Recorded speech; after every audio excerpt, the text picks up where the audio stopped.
Hello everyone, नमस्ते, welcome back. म चाहिँ याकुजा। मलाई फलो गर्नुभएको छ भने चाहिँ कृपया फलो गरिदिनु होला। ओके मैले यसरी भोइस ओभर गरेर बनाएको भिडियो चाहिँ पहिलोचोटि हो क्या, त्यही भएर मलाई कस्तो लाज पनि लागिरहेछ। मसँग त्यस्तो कन्फिडेन्स पनि छैन है। बिटी ग्याङहरूसँग घुम्नको लागि म चाहिँ इनोसिमा आइसल्यान्ड भन्ने ठाउँमा गएको थिएँ। यो ठाउँ चाहिँ तपाईँ सिन्जुकुबाट जम्मा 1 घन्टामा पुग्न सक्नुहुन्छ।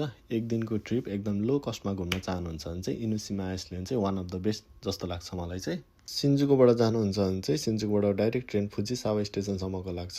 फुजिसावा स्टेसनबाट चाहिँ तपाईँ जम्मा 6 मिनटमा कातासी इनोसिमा स्टेसन पुगिन्छ। यहाँको स्टेसन पनि कस्तो दामी युनिक टाइपको छ। पौडी पनि खेल्न सक्नुहुन्छ। अनि त्यहाँमाथि एउटा ठुलो टापु छ क्या, त्यहाँ पनि जान सक्नुहुन्छ। टापुमा चाहिँ एउटा ठुलो टावर छ क्या, समथिङ त्यहाँ चढेको चाहिँ 800 रुपियाँ लिएको थियो हाम्रो। अनि त्यहाँमाथि चढिसकेपछि एकदम राम्रो भ्यू देखिन्छ। तल वरिपरि टक्क दामी जङ्गलै जङ्गल भएको होइन, टक्क राम्रो खालको क्या, शान्त भ्यू देखिन्छ। अनि माथि डाँडाबाट चाहिँ हामीहरू तल समुद्रमा गयौँ होइन। समुद्र जाने बाटो चाहिँ एकदमै ओह्रालो छ, तर युनिक क्या। मैले टिकटकमा पनि त्यो बाटो देखेको थिएँ। फाइनली म त्यहाँ पुगेँ होइन। ओह्रालो न ओह्रालो छ। जाँदा त एकदमै धेरै सजिलो हुन्छ, तर आउँदा चाहिँ एकदमै गाह्रो हुन्छ। तपाईँले पानीहरू जुस आफ्नो लागि चाहिने सामानहरू चाहिँ बोकेर जानु होला।